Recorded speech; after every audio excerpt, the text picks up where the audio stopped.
ਇਹ ਗੱਲ ਹੈਗੀ ਆ, ਐਨਜੀਓ ਨਹੀਂ ਸੀਗੇ ਉਹ, ਕੋਈ ਟਰੈਵਲਿੰਗ ਏਜੰਸੀਆਂ ਹੀ ਸੀਗੀਆਂ। ਕੈਨੇਡਾ ਗਵਰਨਮੈਂਟ ਨਾਲ ਉਹਨਾਂ ਦਾ ਕੋਈ ਤਾਲਮੇਲ ਨਹੀਂ। ਉਸ ਤੋਂ ਬਾਅਦ ਉਹਨਾਂ ਨੂੰ ਕੋਈ ਕਿਤੇ ਪਰਮਿਸ਼ਨ ਨਹੀਂ, ਕਿਤੇ ਕੋਈ ਲੈਟਰ ਨਹੀਂ, ਕੋਈ ਟਿਕਟ ਨਹੀਂ ਰੱਖੀ। ਉਹ ਕੈਨੇਡਾ ਗਵਰਨਮੈਂਟ ਦੀ ਕੋਈ ਇਨਵੋਲਵਮੈਂਟ ਨਹੀਂ ਹੈ।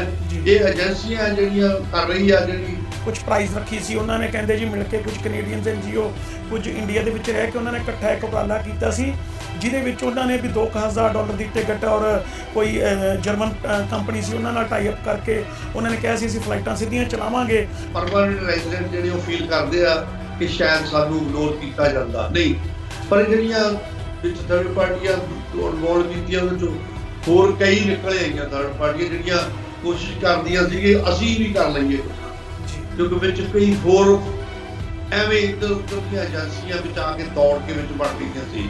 ਪ੍ਰਾਈਮ ਮਿਨਿਸਟਰ ਸਾਹਿਬ ਨੇ ਪਹਿਲੇ ਦਿਨ ਹੀ ਕਹਿ ਦਿੱਤਾ ਸੀ ਕਿ ਤੁਹਾਡਾ ਬਾਹਰ ਕੋਈ ਕੰਮ ਨਹੀਂ, ਛੇਤੀ ਆਪਣੇ ਤਰੀਕੇ ਨਾਲ ਜਿੱਦਣ ਆ ਜਾਓ। ਜੇ ਕਿਤੇ ਹੈਗੇ ਤਾਂ ਮੈਨੂੰ ਵੀ ਜ਼ਰੂਰ ਭੇਜਿਓ ਉਹਦੀ ਈਮੇਲ ਕਰਕੇ ਕਿ ਉਹਨਾਂ ਦੇ ਕੋਲ ਪਰਮਿਸ਼ਨ ਸੀਗੀ ਕੋਈ, ਕਿ ਉਹਨਾਂ ਨੂੰ ਨਾ ਕਰਤੀ ਐਮਪੀਆਂ ਨੇ। ਸਤਿ ਸ਼੍ਰੀ ਅਕਾਲ ਜੀ, ਮੈਂ ਭੁਪਿੰਦਰ ਗਰੇਵਾਲ ਡੇਲੀ ਪੋਸਟ ਪੰਜਾਬੀ ਵਿੱਚ ਤੁਹਾਡਾ ਬਹੁਤ-ਬਹੁਤ ਸਵਾਗਤ ਕਰਦਾ ਜੀ। ਅੱਜ ਅਸੀਂ ਬਰੈਂਪਟਨ ਸੈਂਟਰ ਤੋਂ MP ਰਮੇਸ਼ਵਰ ਸੰਘਾ ਸਾਹਿਬ ਨਾਲ ਤੁਹਾਡੀ ਮੁਲਾਕਾਤ ਕਰਾਉਣ ਜਾ ਰਹੇ ਹਾਂ ਜੀ। ਉਹਨਾਂ ਤੋਂ ਪੁੱਛਾਂਗੇ ਕੈਨੇਡਾ ਦੇ ਮੌਜੂਦਾ ਜਿਹੜੇ ਹਾਲਾਤ ਨੇ ਕੋਵਿਡ-19 ਨੂੰ ਲੈ ਕੇ, ਕਿਸ ਤਰ੍ਹਾਂ ਦੀ ਸਥਿਤੀ ਚੱਲ ਰਹੀ ਹੈ, ਔਰ ਜਿਹੜੀਆਂ ਫਲਾਈਟਾਂ ਆ ਜਾ ਰਹੀਆਂ ਉਹਦੇ ਬਾਰੇ ਅਸੀਂ ਜਾਣਕਾਰੀ ਲਵਾਂਗੇ। ਸੰਘਾ ਸਾਹਿਬ, ਡੇਲੀ ਪੋਸਟ ਪੰਜਾਬੀ ਵਿੱਚ ਤੁਹਾਡਾ ਬਹੁਤ-ਬਹੁਤ ਸਵਾਗਤ ਹੈ। ਸਤਿ ਸ਼੍ਰੀ ਅਕਾਲ ਜੀ।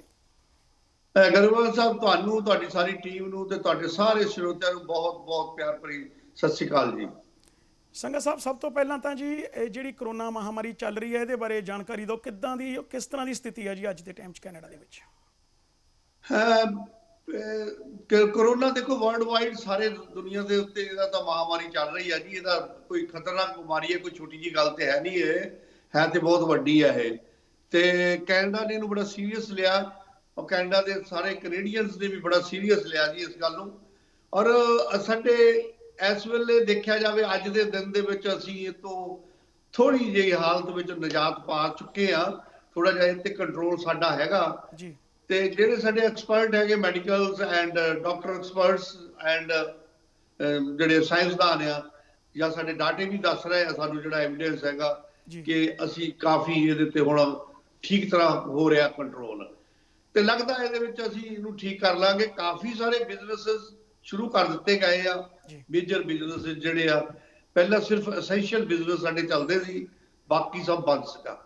ਹੁਣ ਅਸੀਂ ਕਾਫੀ ਸਾਰੇ ਛੋਟਾ ਸਿਟੀ ਲੈਵਲ ਤੇ, ਪ੍ਰੋਵਿੰਸ ਲੈਵਲ ਦੇ ਉੱਤੇ, ਸਟੇਟ ਲੈਵਲ ਦੇ ਉੱਤੇ ਹੋ ਗਈਆਂ ਆ, ਜਿਹਦੇ ਨਾਲ ਕਿ ਅਸੀਂ ਆਪਣਾ ਕਾਫੀ ਜ਼ਿੰਦਗੀ ਜਿਹੜੀ ਆ ਚੱਲ ਪਈ ਆ, ਤੇ ਲੋਕ ਆਪਣੇ ਬਾਹਰ ਨਿਕਲ ਪਏ ਆ। ਉਹਨਾਂ ਨੂੰ ਜਾਣ ਦੀ ਖੁੱਲ੍ਹ ਹੈਗੀ ਆ। ਓਨਲੀ ਕਿ ਸੋਸ਼ਲ ਡਿਸਟੈਂਸ ਤੁਸੀਂ ਮੇਨਟੇਨ ਕਰਨਾ, ਤੁਸੀਂ ਕਈ ਪਾਰਕ, ਕਈ ਐਕਸਰਸਾਈਜ਼ ਕਰਨ ਲਈ ਜਗ੍ਹਾ, ਹੋਰ ਵੀ ਕਈ ਅਦਾਰਿਆਂ ਦੇ ਖੁੱਲ੍ਹ ਚੁੱਕੇ ਜਿੱਥੇ ਉਹ ਜਾ ਸਕਦੇ।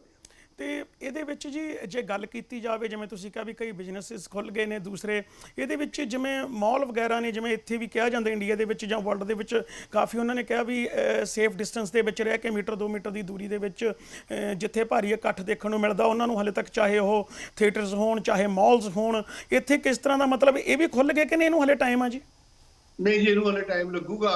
ਇਹ ਸਿਰਫ ਜਿਹੜੇ ਬਹੁਤ ਜ਼ਰੂਰੀ ਵੱਡੇ ਬਿਜ਼ਨਸ ਜਿੱਦਾਂ ਹੈਗੇ ਆ, ਜਿਨ੍ਹਾਂ ਨੂੰ ਵੱਡੇ ਤਾਂ ਨਹੀਂ, ਛੋਟੇ ਵੀ ਸਾਰੇ ਵਿੱਚ ਆ ਜਾਂਦੇ ਆ, ਉਹ ਬਿਜ਼ਨਸ ਜਿਹੜੇ ਕਿ ਆਮ ਇੱਕ ਟ੍ਰਾਇਲ ਬੇਸਿਸ ਹੈ ਜੀ। ਇਹ ਕੋਵਿਡ ਇਹ ਤਾਂ ਹੈ ਨਹੀਂਗਾ ਕਿ ਇਹ ਆਪਾਂ ਸਾਰਿਆਂ ਨੂੰ ਪਤਾ ਇਹਦੇ ਨਾਲ ਕਿੱਦਾਂ ਜੂਝਣਾ। ਸਭ ਤੇ ਸਾਹਮਣੇ ਨਵੇਂ ਤਰ੍ਹਾਂ ਸਿੱਖਿਆ ਹੀ ਆ। ਹਰ ਇੱਕ ਗਵਰਨਮੈਂਟ, ਹਰ ਇੱਕ ਸਾਰੀ ਦੁਨੀਆ ਦੇ ਉੱਤੇ ਇਹ ਲਰਨਿੰਗ ਐਕਸਪੀਰੀਅੰਸ ਹੈ ਸਭ ਦਾ। ਇਹਨੂੰ ਹੌਲੀ ਹੌਲੀ ਲੈ ਕੇ, ਪੁਆਇੰਟ ਬਾਈ ਪੁਆਇੰਟ ਇਹਨੂੰ ਵਾਚ ਕਰਕੇ ਇਹਨੂੰ ਹਰ ਤਰ੍ਹਾਂ ਦੇਖਿਆ ਜਾਂਦਾ। ਗਵਰਨਮੈਂਟ ਆਪਣੇ ਆਪ ਕੋਈ ਸਟੈਪ ਨਹੀਂ ਲੈਂਦੀ ਜਿੰਨਾ ਚਿਰ ਉਹਨੂੰ ਐਕਸਪਰਟ ਜਿਹੜੇ ਆ ਉਹ ਦੱਸਦੇ ਨਹੀਂ ਕਿ ਕੀ ਕਰਨਾ, ਤੁਸੀਂ ਕਿੱਦਾਂ ਕਰਨਾ। ਇਸੇ ਤਰ੍ਹਾਂ ਪ੍ਰੋਵਿੰਸ਼ੀਅਲ ਗਵਰਨਮੈਂਟ, ਸਿਟੀ ਗਵਰਨਮੈਂਟ, ਇਹ ਸਾਰੇ ਆਪਣੇ ਤੌਰ ਤੇ ਉਦੋਂ ਹੀ ਸਟੈਪ ਲੈਂਦੇ ਆ ਜਦੋਂ ਇਹਨਾਂ ਨੂੰ ਐਕਸਪਰਟਸ ਜਿਹੜੇ ਆ ਆਪਣੇ ਡਾਟਿਆਂ ਦੇ ਮੁਤਾਬਕ ਉਹਨਾਂ ਨੂੰ ਸਲਾਹ ਦਿੰਦੇ ਆ। ਇਹ ਬਹੁਤ ਜ਼ਰੂਰੀ ਹੈ ਜੀ ਇਸ ਚੀਜ਼ ਨੂੰ। ਇੱਥੇ ਤਾਂ ਮੈਂ ਦੇਖਿਆ ਜਿੰਨੇ ਵੀ ਕੈਨੇਡੀਅਨਸ ਹੈਗੇ ਆ, ਘਰਾਂ ਦੇ ਵਿੱਚ ਵੀ ਬਹੁਤ ਲੋਕਾਂ ਨੇ ਇਹਦੇ ਬਾਰੇ ਇਤਿਆਦ ਰੱਖੀ ਆ। ਇਹੀ ਕਾਰਨ ਆ ਕਿ ਇੱਥੇ ਛੇਤੀ ਦੇਣੀ ਕੰਟਰੋਲ ਹੋ ਸਕਿਆ। ਪਬਲਿਕ ਦਾ ਬਹੁਤ ਸਾਥ ਰਿਹਾ। ਮੈਂ ਵੀ ਦੇਖਦਾ ਇੰਡੀਆ ਦੇ ਵਿੱਚ ਵੀ ਸੁਣਦੇ ਆ, ਜਿੱਦਾਂ ਆਮ ਦੇਖੀ ਦਾ ਕਿ ਇੰਡੀਆ 'ਚ ਵੀ ਕਾਫੀ ਇਹਦਾ ਸਾਥ ਰਿਹਾ ਪਬਲਿਕ ਦਾ, ਔਰ ਪਬਲਿਕ ਨੇ ਨਾਲ ਸਾਥ ਦਿੱਤਾ ਤੇ ਕਾਫੀ ਕੰਟਰੋਲ ਵੀ ਹੈਗਾ ਆ। ਬਹੁਤ ਚੰਗਾ ਲੱਗਦਾ ਏਦਾਂ ਕਿ ਥੋੜਾ ਜਿਹਾ ਹਿਸਾਬ ਦੇ ਨਾਲ ਚੱਲ ਰਹੀ ਆ ਗੱਲ ਸਾਰੀ ਉੱਥੇ ਵੀ। ਸੰਘਾ ਸਾਹਿਬ, ਜੇ ਸਕੂਲਾਂ ਨੂੰ ਲੈ ਕੇ ਗੱਲ ਕੀਤੀ ਜਾਵੇ ਜੀ, ਇਹ ਜਿਹੜੇ ਸਕੂਲ ਦੇ ਵਿੱਚ ਜਿਵੇਂ ਸਟੱਡੀ ਬੱਚਿਆਂ ਦੀ ਹੋਵੇ, ਚਾਹੇ ਵੱਡੀਆਂ ਕਲਾਸਾਂ ਹੋਣ ਛੋਟੀਆਂ, ਚਾਹੇ ਇੰਟਰਨੈਸ਼ਨਲ ਸਟੂਡੈਂਟ ਹੋਣ, ਇਹਨੂੰ ਲੈ ਕੇ ਕਿੱਦਾਂ ਕਦੇ ਮਤਲਬ ਇਹ ਕਦੋਂ ਕੁ ਤੱਕ ਖੁੱਲ੍ਹਣ ਦੀ ਉਮੀਦ ਹੈ ਜੀ? ਦੇਖੋ ਜੀ, ਇਹ ਵੀ ਫਿਰ ਉੱਥੇ ਹੀ ਗੱਲ ਆ ਜਾਂਦੀ ਹੈ ਜੀ, ਐਕਸਪਰਟ ਜਿਹੜੇ ਆ ਉਹ ਦੱਸਣਗੇ। ਆਮ ਨੋਟ ਦਾ ਐਕਸਪਰਟ, ਨਾ ਮੈਂ ਡਾਕਟਰ ਆ, ਨਾ ਮੈਂ ਐਕਸਪਰਟ ਆ, ਨਾ ਮੈਨੂੰ ਪਤਾ, ਪਰ ਅੰਦਾਜ਼ਾ ਜਿਹੜਾ ਲੱਗ ਸਕਦਾ ਉਹ ਇਹ ਹੈ ਜੀ, ਇਹ ਕੈਨੇਡਾ ਦੇ ਵਿੱਚ ਇੱਕ ਸਟੇਟ ਹੈਗੀ ਕੁਬੈਕ, ਉਹਨਾਂ ਨੇ ਅੱਜ ਤੋਂ ਛੋਟੇ ਬੱਚਿਆਂ ਦੇ ਸਕੂਲ ਆਲਰੇਡੀ ਟ੍ਰਾਇਲ ਬੇਸ ਤੇ ਸ਼ੁਰੂ ਕਰ ਦਿੱਤੇ ਆ ਜੀ। ਉਹ ਵੀ ਕੰਪਲਸਰੀ ਨਹੀਂ, ਜਿਹੜੇ ਪੇਰੈਂਟਸ ਚਾਹੁੰਦੇ ਆ ਕਿ ਸਾਡੇ ਬੱਚੇ ਨਹੀਂ ਅਸੀਂ ਭੇਜਣੇ, ਉਹ ਨਾ ਭੇਜਣ, ਪਰ ਫਿਰ ਵੀ ਉੱਥੇ 60% ਤੋਂ ਉੱਤੇ ਬੱਚੇ ਜਿਹੜੇ ਆ ਉਹ ਆ ਰਹੇ ਆ। ਪੂਰੀਆਂ ਤਿਆਦਾਂ ਰੱਖੀਆਂ ਜਾ ਰਹੀਆਂ, ਪੂਰੇ ਕੰਟਰੋਲ ਰੱਖ ਕੇ ਕੀਤਾ ਜਾ ਰਿਹਾ ਕੰਮ, ਪੂਰੇ ਹਿਸਾਬ ਨਾਲ ਹੋ ਰਿਹਾ। ਅੱਜ ਪਹਿਲਾ ਦਿਨ ਆ ਜੀ, ਮੈਂ ਹੁਣ ਟੀਵੀ ਦੇਖਦਾ ਸੀ ਥੋੜੀ ਦੇਰ ਪਹਿਲੇ, ਤੇ ਬੱਚੇ ਸਕੂਲ ਜਾ ਰਹੇ ਸੀ, ਬੜੇ ਖੁਸ਼ ਸੀਗੇ ਬੱਚੇ ਕਿ ਉਹ ਵੀ ਬੰਦ ਸੀ ਇੰਨੇ ਦਿਨਾਂ ਤੋਂ, ਤਾਂ ਉਹਨਾਂ ਨੂੰ ਹੁਣ ਮੌਕਾ ਮਿਲਿਆ ਅੱਜ ਸਕੂਲੇ ਜਾਣ ਦਾ, ਗਰਾਊਂਡਾਂ ਵਿੱਚ ਖੇਲਣਗੇ ਤੇ ਆਪਣੇ ਬੱਚਿਆਂ ਦੇ ਨਾਲ ਸਾਥ ਬਾਕੀਆਂ ਦੇ ਨਾਲ ਵੀ ਰਹਿਣਗੇ। ਤੇ ਇਹ ਦੇਖੋ ਜੀ, ਇਹਦੇ ਵਿੱਚ ਲੋੜ ਆ ਇਤਿਹਾਦ ਦੀ, ਗਰੇਵਾਲ ਸਾਹਿਬ, ਜਿਹੜੀ ਅੱਜ ਦੇ ਦਿਨ ਦੇ ਵਿੱਚ ਹੈਗੀ ਆ ਬਹੁਤ ਜੋ ਲੋੜ, ਉਹ ਹੈਗੀ ਇਤਿਹਾਦ ਰੱਖਣ ਦੀ ਜੀ। ਆਪਾਂ ਕਿੱਦਾਂ ਧਿਆਨ ਰੱਖਣਾ, ਜਿੱਦਾਂ ਕਹਿੰਦੇ ਐਕਸਪਰਟ ਉਹਨਾਂ ਦੇ ਹਿਸਾਬ ਨਾਲ ਚੱਲਣਾ। ਹਰ ਇੱਕ ਦਾ ਆਪਣਾ ਆਪਣਾ ਵਿਚਾਰ ਕੋਈ ਨਹੀਂ ਹੋਣਾ ਚਾਹੀਦਾ, ਸਿਰਫ ਉਹਨਾਂ ਨੂੰ ਸੁਣਨਾ ਚਾਹੀਦਾ ਜਿਨ੍ਹਾਂ ਕੋਲ ਨੌਲੇਜ ਹੈਗੀ ਇਸ ਗੱਲ ਦੀ, ਜਿਨ੍ਹਾਂ ਨੂੰ ਪਤਾ ਆ ਇਸ ਗੱਲ ਦਾ, ਉਹ ਦੱਸਦੇ ਆ ਫਿਰ ਜੀ, ਉਹਦੇ ਹਿਸਾਬ ਨਾਲ ਚੱਲਦਾ। ਔਰ ਸਕੂਲ ਜਿੱਦਾਂ ਤੁਸੀਂ ਮੈਨੂੰ ਕੁਐਸਚਨ ਕੀਤਾ, ਇਹ ਵੀ ਟ੍ਰਾਇਲ ਬੇਸ ਤੇ ਹੌਲੀ ਹੌਲੀ ਹੌਲੀ ਹੌਲੀ ਇੱਥੇ ਥੋੜੀ ਦੇਰ ਤੱਕ ਸ਼ਾਇਦ ਲੱਗਦਾ ਹੈ ਕਿ ਇੱਧਰ ਨੂੰ ਵੀ ਚੱਲਿਆ ਜਾਊਗਾ। ਪ੍ਰੋਵਿੰਸ ਸੋਚਣਗੇ, ਕਿਉਂਕਿ ਪ੍ਰੋਵਿੰਸ ਦੇ ਦਾਇਰੇ ਵਿੱਚ ਇਹ ਕਿ ਸਕੂਲ ਕਦੋਂ ਖੋਲਣੇ ਕਦੋਂ ਨਹੀਂ ਖੋਲਣੇ, ਫੈਡਰਲ ਦਾ ਇਹਦੇ ਨਾਲ ਕੋਈ ਲਿੰਕ ਨਹੀਂ ਹੈ, ਤੇ ਇਸ ਕਰਕੇ ਇਹ ਵੀ ਲੱਗਦਾ ਕਿ ਪ੍ਰੋਵਿੰਸ ਛੇਤੀ ਇੱਥੇ ਗੌਰ ਕਰੂਗੀ। ਜਿੱਥੇ ਜੀ ਕੈਨੇਡੀਅਨ ਗਵਰਨਮੈਂਟ ਨੇ ਕੈਨੇਡੀਅਨਸ ਲਈ ਬੜੀਆਂ ਸਹੂਲਤਾਂ ਦਿੱਤੀਆਂ ਜੀ ਇਸ ਕੋਵਿਡ-19 ਦੇ ਵਿੱਚ, ਚਾਹੇ ਉਹ ਘਰਾਂ 'ਚ ਬੈਠੇ ਜੌਬਲੈਸ ਹੋ ਗਏ ਹੋਣ, ਜਾਂ ਕੋਈ NRI ਕਿਤੇ ਸਟਕ ਹੋ ਗਿਆ ਹੋਵੇ, ਕਿਤੇ ਫਸਿਆ ਹੋਵੇ ਆਊਟ ਆਫ ਕੈਨੇਡਾ ਦੇ ਵਿੱਚ, ਉਹਨਾਂ ਨੂੰ ਵੀ ਬੜੀ ਹੈਲਪ ਦਿੱਤੀ ਆ। ਉੱਥੇ ਮੈਂ ਇਹ ਗੱਲ ਕਰਨਾ ਜੀ, ਜਿਹੜੇ ਪੰਜਾਬ ਦੇ ਵਿੱਚ ਜਾਂ ਇੰਡੀਆ ਦੇ ਵਿੱਚ ਕੈਨੇਡੀਅਨਸ ਸਟਕ ਹੋ ਕੇ ਫਸ ਕੇ ਰਹਿ ਗਏ ਜੀ ਇਸ ਕੋਵਿਡ-19 ਦੇ ਵਿੱਚ ਚੱਲਦੇ, ਕੁਝ ਫਲਾਈਟਾਂ ਸਟਾਰਟ ਹੋਈਆਂ ਸੀ ਜੀ, ਉਹਦੇ ਬਾਰੇ ਕੋਈ ਜਾਣਕਾਰੀ ਦਿਓ, ਤਾਂ ਕਿ ਇੱਥੇ ਜਿਹੜੇ ਰਹਿੰਦੇ ਬੰਦੇ ਜਿਨ੍ਹਾਂ ਨੂੰ ਹਲੇ ਪੈਂਡਿੰਗ ਆ, ਰਜਿਸਟ੍ਰੇਸ਼ਨ ਕਰਾਈ ਹੋਈ ਆ ਜੀ, ਪਰ ਉਹ ਕਿਤੇ ਨਾ ਕਿਤੇ ਵਰਿਡ ਆ ਵੀ ਸਾਡੀ ਵਾਰੀ ਕਦੋਂ ਤੱਕ ਆਏਗੀ, ਉਹਦੇ ਬਾਰੇ ਕੁਝ ਦੱਸੋ ਜੀ। ਦੇਖੋ ਜੀ, ਜਿਹੜਾ ਤਾਂ ਕੈਨੇਡਾ ਦੇ ਵਿੱਚ ਕੈਨੇਡੀਅਨਸ ਦੀ ਹੈਲਪ ਕਰਨ ਦਾ ਗਵਰਨਮੈਂਟ ਦਾ ਤੁਸੀਂ ਜ਼ਿਕਰ ਕੀਤਾ, ਉਹ ਤੇ ਗਵਰਨਮੈਂਟ ਦੀ ਡਿਊਟੀ ਬਣਦੀ ਹੈ ਜੀ ਕਿ ਕੈਨੇਡੀਅਨਸ ਦਾ ਖਿਆਲ ਰੱਖਣਾ, ਔਰ ਇਹੋ ਜਿਹੇ ਔਖੇ ਮੌਕੇ ਤੇ ਉਹਨਾਂ ਦੀ ਬੈਕ ਤੇ ਖੜੇ ਹੋਣਾ, ਤੇ ਉਹਨਾਂ ਨੂੰ ਕਹਿਣਾ ਕਿ ਅਸੀਂ ਤੁਹਾਡੇ ਨਾਲ ਆ। ਕਿ ਇੱਕ ਖਾਸ ਤੌਰ ਤੇ ਲੋੜ ਆ ਕੈਨੇਡੀਅਨਸ ਤੇ ਕੈਨੇਡੀਅਨ ਬਿਜ਼ਨੈਸ ਜਿੰਨੇ ਹੈਗੇ ਆ ਉਹਨਾਂ ਨੂੰ ਸਪੋਰਟ ਕਰਨ ਦੀ, ਤੇ ਉਹਦੇ ਵਾਸਤੇ ਗਵਰਨਮੈਂਟ, ਫੈਡਰਲ ਗਵਰਨਮੈਂਟ ਪੂਰੀ ਤਤਪਰ ਆ, ਪੂਰਾ ਆਪਣੇ ਹਿਸਾਬ ਨਾਲ ਠੀਕ ਕਰ ਰਹੀ ਆ, ਚੱਲ ਰਿਹਾ ਆ। ਦੇਖੋ, ਲੱਗਦਾ ਕਿ ਕੋਈ ਵੀ ਇਹਦੇ ਵਿੱਚ ਪ੍ਰੋਬਲਮ ਨਹੀਂ ਆਊਗੀ। ਕਾਫੀ ਅੜਚਣਾ ਆਉਂਦੀਆਂ ਹੁੰਦੀਆਂ, ਇਹ ਨਵੇਂ ਕੰਮ ਆ, ਨਵਾਂ ਚੀਜ਼ਾਂ ਸਾਰੀਆਂ, ਪਰ ਕਾਫੀ ਕੰਟਰੋਲ ਇੱਥੇ ਹੋ ਗਿਆ, ਔਰ ਲੋਕਾਂ ਨੂੰ ਇਹਦੇ ਵਿੱਚ ਬੈਨੀਫਿਟ ਵੀ ਪੂਰੇ ਮਿਲ ਰਹੇ ਆ। ਲੋਕੀ ਹੁਣ ਹੌਲੀ ਹੌਲੀ ਜਦੋਂ ਕੰਮਾਂ ਤੇ ਜਾਂਦੇ ਆ, ਇੱਧਰੋਂ ਬੈਨੀਫਿਟ ਲੈਣੇ ਬੰਦ ਕਰ ਦਿੰਦੇ ਆ ਆਪਣੇ ਆਪ ਹੀ, ਤੇ ਕਿਉਂਕਿ ਉਹਨਾਂ ਨੂੰ ਉੱਧਰੋਂ ਜ਼ਿਆਦਾ ਮਿਲਦੇ ਆ। ਇਸ ਕਰਕੇ ਇਹ ਜਿਹੜਾ ਸੀ ਕੰਮ ਚਲਾਊ ਸੀ ਨਾ, ਫਿਰ ਥੋੜੇ ਜਿੰਨੇ ਕੁ ਦਿਨ ਹੈਗੇ ਆ, ਪਰ ਫਿਰ ਵੀ ਲੋਕਾਂ ਕੋਲ ਇਹ 4 ਵੀਕ ਦਾ ਹੈਗਾ, ਪਰ ਲੋਕਾਂ 4 ਮਹੀਨਿਆਂ ਦਾ ਵਾਸਤੇ ਹੈਗਾ, ਪਰ ਲੋਕਾਂ ਨੇ ਮਹੀਨਾ 2 ਮਹੀਨੇ ਲਿਆ, ਹੁਣ ਹੌਲੀ ਹੌਲੀ ਕੰਮਾਂ ਤੇ ਜਾਣ ਲੱਗ ਪਏ। ਜਿਹੜੇ ਨਹੀਂ ਜਾਣਗੇ, ਪ੍ਰੈਫਰ ਕਰਨਗੇ ਕਿ ਅਸੀਂ ਨਹੀਂ ਜਾਣਾ, ਉਹ ਇੰਨੇ 'ਚ ਵੀ ਗੁਜ਼ਾਰਾ ਕਰਕੇ ਘਰ ਰਹਿ ਕੇ ਆਪਣਾ ਸੋਚ ਲੈਣਗੇ। ਪਰ ਜਿਹੜਾ ਤੁਸੀਂ ਫਲਾਈਟਾਂ ਦੀ ਗੱਲ ਕੀਤੀ ਹੈ ਜੀ, ਫਲਾਈਟ ਤਾਂ ਚੌਥਾ ਇਸ ਵੇਲੇ ਫੇਸ ਚੱਲ ਰਿਹਾ ਜੀ। 3 ਫੇਸ ਆਲਰੇਡੀ ਸਟਾਰਟ ਹੋ ਗਿਆ। ਪਹਿਲੇ ਫੇਸ ਦੇ ਵਿੱਚ ਜ਼ਰੂਰ ਥੋੜੀ ਦਿੱਕਤ ਆਈ ਸੀ, ਕਿਉਂਕਿ ਵਿੱਚ ਕਈ ਹੋਰ ਐਵੇਂ ਇੱਧਰ ਉੱਧਰ ਦੀਆਂ ਏਜੰਸੀਆਂ ਵਿੱਚ ਆ ਕੇ ਦੌੜ ਕੇ ਵਿੱਚ ਵੜ ਗਈਆਂ ਸੀ, ਜਿਹੜੀਆਂ ਚਾਹੁੰਦੀਆਂ ਸੀ ਕਿ ਅਸੀਂ ਵੀ ਆਪਣਾ ਕੰਟਰੋਲ ਕਰਕੇ ਸਾਡੇ ਵੱਲੋਂ ਵੀ ਫਲਾਈਟਾਂ ਜਾਣ ਲੱਗ ਪੈਣ। ਕੈਨੇਡਾ ਗਵਰਨਮੈਂਟ ਨੇ ਆਪਣੇ ਕੰਟਰੋਲ ਔਰ ਇੰਡੀਆ ਗਵਰਨਮੈਂਟ ਦੇ ਕੰਟਰੋਲ ਦੇ ਨਾਲ ਇਹ ਕੰਮ ਸ਼ੁਰੂ ਕੀਤਾ ਸੀ, ਕਿ ਤੀਜੀ ਸੀ UK ਗਵਰਨਮੈਂਟ। ਤਿੰਨਾਂ ਗਵਰਨਮੈਂਟਾਂ ਦਾ ਤਾਲਮੇਲ ਦੇ ਨਾਲ ਇੱਕ ਫਲਾਈਟ ਇੱਥੋਂ ਚੱਲੀ ਸੀ, ਜਿਹੜੀ ਏਅਰ ਕੈਨੇਡਾ ਲਿਜਾਂਦੀ ਸੀ ਇੰਗਲੈਂਡ, ਤੇ ਇੰਗਲੈਂਡ ਤੋਂ ਅੱਗੇ ਹੋਈ ਸੀ। ਪਰ ਜਿਹੜੀਆਂ ਵਿੱਚ ਥਰਡ ਪਾਰਟੀਆਂ ਇਨਵੋਲਵ ਕੀਤੀਆਂ, ਉਹਦੇ ਚੋਂ ਹੋਰ ਕਈ ਨਿਕਲ ਆਈਆਂ ਥਰਡ ਪਾਰਟੀਆਂ, ਜਿਹੜੀਆਂ ਕੋਸ਼ਿਸ਼ ਕਰਦੀਆਂ ਸੀ ਕਿ ਅਸੀਂ ਵੀ ਕਰ ਲਈਏ ਕੁਝ ਨਾ ਕੁਝ, ਪਰ ਉਹ ਤਰੀਕਾ ਕੋਈ ਨਹੀਂ ਸੀ ਉਹਨਾਂ ਦੇ ਵਿੱਚ, ਕਿਉਂਕਿ ਗਵਰਨਮੈਂਟਾਂ ਇਨਵੋਲਵ ਹੁੰਦੀਆਂ, ਤੇ ਇੱਕ ਗਵਰਨਮੈਂਟ ਦਾ ਤਾਂ ਕੰਮ ਹੈ ਹੀ ਨਹੀਂ। ਇੰਡੀਆ ਗਵਰਨਮੈਂਟ ਨੇ ਉਹਨੂੰ ਲਾਈਕ ਨਹੀਂ ਕੀਤਾ, ਇੰਡੀਆ ਨੇ ਉਹਨਾਂ ਨੂੰ ਨਾ ਕਰਤੀ, ਤੇ ਉਹਦੇ ਵਿੱਚ ਕੀ ਹੋਇਆ ਕਿ ਉਸ ਥੋੜਾ ਲੋਕਾਂ ਦੇ ਦਿਮਾਗਾਂ ਦੇ ਵਿੱਚ ਬਹਿ ਗਿਆ ਕਿ ਕਿ ਇਹ ਜੀ ਕੋਈ ਹੋਰ ਵੀ ਕਰ ਰਿਹਾ, ਸ਼ਾਇਦ ਸਾਨੂੰ ਸਸਤਾ ਮਿਲੂ ਜਾਂ ਕਿੱਦਾਂ ਹੋਊ ਜਾਂ ਜਲਦੀ ਜਾਵਾਂਗੇ। ਕਈ ਪ੍ਰਾਇੋਰਟੀ ਆ ਗਈਆਂ ਉਹਨਾਂ ਦੇ ਵਿੱਚ ਦਿਮਾਗ 'ਚ, ਤੇ ਇਹ ਇੱਧਰ ਖਰਾਬ ਹੋ ਗਿਆ ਕੰਮ। ਜੋ ਰਜਿਸਟ੍ਰੇਸ਼ਨ ਹੋਈ ਉਹ ਸੀ ਉਹ ਖਰਾਬ ਹੋ ਗਈ। ਖੈਰ ਸੈਕੰਡ ਫੇਜ਼ ਦੇ ਵਿੱਚ ਉਹ ਥੋੜੀ ਠੀਕ ਹੋਈ। ਥਰਡ ਫੇਜ਼ ਟੋਟਲੀ ਬਹੁਤ ਵਧੀਆ ਚੱਲਿਆ। ਫੋਰਥ ਫੇਜ਼ ਇਸ ਲਈ ਟੌਪ ਤੇ ਚੱਲ ਰਿਹਾ। ਹਰ ਤੀਏ ਦਿਨ ਦੂਏ ਦਿਨ ਫਲਾਈਟਾਂ ਆਲਰੇਡੀ ਸਕੈਜੂਲਡ ਆ ਜੀ। ਫਲਾਈਟਾਂ ਸਿੱਧੀਆਂ ਮਤਲਬ ਟੋਰਾਂਟੋ ਉਤਰ ਰਹੀਆਂ ਤੇ ਨਾਲ ਬੈਂਕਾਕ ਵੀ ਜਾ ਰਹੀਆਂ। ਪਹਿਲਾਂ ਸਿਰਫ ਪਹਿਲੇ ਫੇਜ਼ 'ਚ ਤੇ ਦੂਜੇ ਫੇਜ਼ 'ਚ ਸਿਰਫ ਮੌਂਟਰੀਅਲ ਆਉਂਦੀਆਂ ਸੀ, ਪਰ ਹੁਣ ਲੋਕਾਂ ਨੂੰ ਦਿੱਕਤ ਨਹੀਂ ਆ। ਇਹ ਮਤਲਬ ਫਲਾਈਟਸ ਜਿੰਨੀ ਵੀ ਆ ਇਹ ਕਤਰ ਫਲਾਈਟਸ ਆ, ਇਹ ਉਧਰ ਦੀ ਹੋ ਕੇ ਆਉਂਦੀਆਂ ਔਰ ਸਿੱਧੀ ਆ ਕੇ ਟੋਰਾਂਟੋ ਉਤਰਦੀ ਆ ਜਾਂ ਉੱਥੇ। ਇੱਥੇ ਜਿਹੜਾ ਹੈਗਾ ਉਹ ਇੱਥੇ ਦੀ ਜਿੰਨੇ ਵੀ ਆ ਰਹੇ ਆ ਉਹਨਾਂ ਨੂੰ ਮੇਰੀ ਗੁਜ਼ਾਰਿਸ਼ ਹੈ ਕਿ ਤੁਸੀਂ ਆ ਕੇ 14 ਦਿਨ ਕੁਆਰੰਟਾਈਨ ਕਰਨਾ ਆਪਣੇ ਘਰ ਦੇ ਵਿੱਚ ਹੀ ਜੀ, ਕਿਸੇ ਪਾਸੇ ਹੋਰ ਨਹੀਂ ਜਾਣਾ। ਤੇ ਤੁਸੀਂ ਇਹਦੇ ਵਾਸਤੇ ਬਹੁਤ ਵੱਡੀ ਸਜ਼ਾ ਆ ਜੇ ਤੁਸੀਂ ਇਹ ਨਹੀਂ ਕਰੋਗੇ। ਇਹ ਕਰਨਾ ਬਹੁਤ ਜ਼ਰੂਰੀ ਹੈ, ਤੁਹਾਡੇ ਲਈ ਫਾਇਦਾ, ਤੁਹਾਡੀ ਫੈਮਿਲੀ ਲਈ ਫਾਇਦਾ, ਸਾਰੇ ਕੈਨੇਡੀਅਨਸ ਲਈ, ਤੁਹਾਡੇ ਆਲੇ ਦੁਆਲੇ ਲਈ ਫਾਇਦਾ। ਇਸ ਕਰਕੇ ਇਹਨੂੰ ਜ਼ਰੂਰ ਅਡਾਪਟ ਕਰਿਓ। ਬਾਕੀ ਫਲਾਈਟਸ ਬਹੁਤ ਵਧੀਆ ਚੱਲਦੀਆਂ ਰਹਿਣੀਆਂ ਇਸੇ ਤਰ੍ਹਾਂ ਹੀ। ਇੱਕ ਤੁਹਾਡੇ ਇੱਥੇ ਹੈਗਾ ਕਿ ਪਰਮਾਨੈਂਟ ਰੈਜ਼ੀਡੈਂਟ ਜਿਹੜੇ ਉਹ ਫੀਲ ਕਰਦੇ ਆ ਕਿ ਸ਼ਾਇਦ ਸਾਨੂੰ ਇਗਨੋਰ ਕੀਤਾ ਜਾਂਦਾ। ਨਹੀਂ, ਇਗਨੋਰ ਨਹੀਂ ਕੀਤਾ ਜਾਂਦਾ, ਲੇਕਿਨ ਇੱਕ ਪਾਲਿਸੀ ਬਣੀ ਹੋ ਆ ਕਿ ਫਸਟ ਜਿਹੜੇ ਹੋਣੇ ਕੈਨੇਡੀਅਨਸ ਪਹਿਲਾਂ ਲਿਆਂਦੇ ਜਾਣਗੇ। ਜਦੋਂ ਉਹ ਪੂਰੇ ਹੋ ਜਾਂਦੇ ਆ ਉਹਦੇ ਨਾਲ ਨਾਲ ਪਰਮਾਨੈਂਟ ਰੈਜ਼ੀਡੈਂਟ ਵੀ ਆ ਰਹੇ ਆ, ਜਿਹੜੇ ਕੈਨੇਡੀਅਨਸ ਦੇ ਨਾਲ ਆ ਰਹੇ ਆ ਨਾ ਉਹ ਵੀ ਆ ਰਹੇ ਆ। ਪਰ ਜਿਹੜੇ ਪਰਮਾਨੈਂਟ ਰੈਜ਼ੀਡੈਂਟ ਟੋਟਲੀ ਆਉਣੇ ਆ ਉਹ ਛੇਤੀ ਹੀ ਇਸ ਤੋਂ ਬਾਅਦ, ਕਿਉਂਕਿ ਪਰਮਾਨੈਂਟ ਰੈਜ਼ੀਡੈਂਟ ਜਿਹੜੇ ਇੱਥੇ ਦੇ ਆ ਇਸ ਵੇਲੇ ਸਟਕ ਹੋਏ ਹੋ ਉੱਥੇ, ਉਹ ਵੀ ਸਾਡਾ ਹਿੱਸਾ ਆ ਕੈਨੇਡਾ ਦਾ। ਉਹਨਾਂ ਨੂੰ ਲਿਆਉਣਾ ਬਹੁਤ ਜ਼ਰੂਰੀ ਆ, ਉਹਨਾਂ ਨੂੰ ਲਿਆਂਦਾ ਜਾਊਗਾ ਇੱਥੇ। ਪਰ ਇਹ ਆ ਕਿ ਪਹਿਲੇ ਜਿਹੜੀ ਦਿੱਤੀ ਗਈ ਆ ਉਹ ਸਿਟੀਜ਼ਨ ਨੂੰ ਦਿੱਤੀ ਗਈ ਆ, ਸਿਟੀਜ਼ਨ ਤੋਂ ਬਾਅਦ ਫਿਰ ਪਰਮਾਨੈਂਟ ਰੈਜ਼ੀਡੈਂਟ ਨੂੰ ਵੀ ਸ਼ੁਰੂ ਹੋ ਜਾਊਗੀ। ਬਾਕੀ ਡਿਪੈਂਡ ਕਰਦਾ ਗਰੇਵਾਲ ਸਾਹਿਬ ਇਸ ਵੇਲੇ ਇੰਡੀਆ ਗਵਰਨਮੈਂਟ ਕੀ ਫਰਦਰ ਅਲਾਓ ਕਰਦੀ ਆ, ਕਿੰਨੀਆਂ ਫਲਾਈਟਾਂ ਹੋਰ ਦਿੰਦੀ ਆ ਅਲਾਓ ਕਰਦੀ।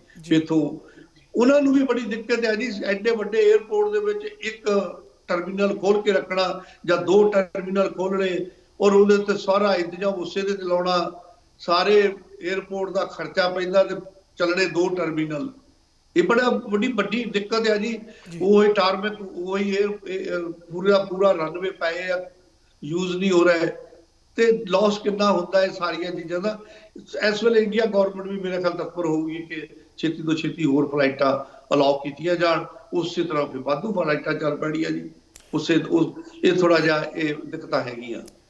ਤੁਹਾਡੇ ਗੱਲ ਦੇ ਵਿੱਚੋਂ ਹੀ ਸਵਾਲ ਨਿਕਲਿਆ ਜੀ, ਜਿਵੇਂ ਤੁਸੀਂ ਗੱਲ ਕੀਤੀ ਵੀ ਇੱਥੇ ਕੁਝ ਇੱਕਾ ਦੁੱਕਾ NGO ਜਿਨ੍ਹਾਂ ਨੇ ਆਪਣੇ ਇਹ ਹਮਲਾ ਮਾਰਿਆ ਸੀਗਾ, ਵੀ ਉਹਨਾਂ ਦੇ ਕਹਿਣ ਮੁਤਾਬਕ ਵੀ ਕੈਨੇਡੀਅਨ ਗਵਰਨਮੈਂਟ ਨੇ ਜਿਹੜੀ ਟਿਕਟ $2900 3000 ਦੀ ਕੁਝ ਪ੍ਰਾਈਜ਼ ਰੱਖੀ ਸੀ, ਉਹਨਾਂ ਨੇ ਕਹਿੰਦੇ ਜੀ ਮਿਲ ਕੇ ਕੁਝ ਕੈਨੇਡੀਅਨਸ NGO ਕੁਝ ਇੰਡੀਆ ਦੇ ਵਿੱਚ ਰਹਿ ਕੇ ਉਹਨਾਂ ਨੇ ਇਕੱਠਾ ਇੱਕ ਉਪਰਾਲਾ ਕੀਤਾ ਸੀ, ਜਿਹਦੇ ਵਿੱਚ ਉਹਨਾਂ ਨੇ ਵੀ $2000 ਦੀ ਟਿਕਟ ਔਰ ਕੋਈ ਜਰਮਨ ਕੰਪਨੀ ਸੀ ਉਹਨਾਂ ਨਾਲ ਟਾਈ ਅਪ ਕਰਕੇ ਉਹਨਾਂ ਨੇ ਕਿਹਾ ਸੀ ਅਸੀਂ ਫਲਾਈਟਾਂ ਸਿੱਧੀਆਂ ਚਲਾਵਾਂਗੇ। ਉਹਨਾਂ ਦੇ ਕਹਿਣ ਮੁਤਾਬਕ ਵੀ ਅਸੀਂ ਤਾਂ ਕਰਨਾ ਚਾਹੁੰਦੇ ਸੀ, ਇਹਦੇ 'ਚ ਸਾਨੂੰ ਮਨਜ਼ੂਰੀ ਵੀ ਮਿਲ ਗਈ ਸੀ, ਪਰ ਕੁਝ ਕੈਨੇਡੀਅਨਸ MP ਜਿਹੜੇ ਸੀਗੇ ਵੀ ਉਹਨਾਂ ਕੰਨਿਓ ਇਹ ਬਾਈਕਾਟ ਕਰਕੇ ਪ੍ਰਾਈਮ ਮਿਨਿਸਟਰ ਨੂੰ ਚਿੱਠੀ ਲੈ ਕੇ ਕਿਹਾ ਗਿਆ ਵੀ ਇਹ ਸੇਫ ਨਹੀਂ ਹੈ।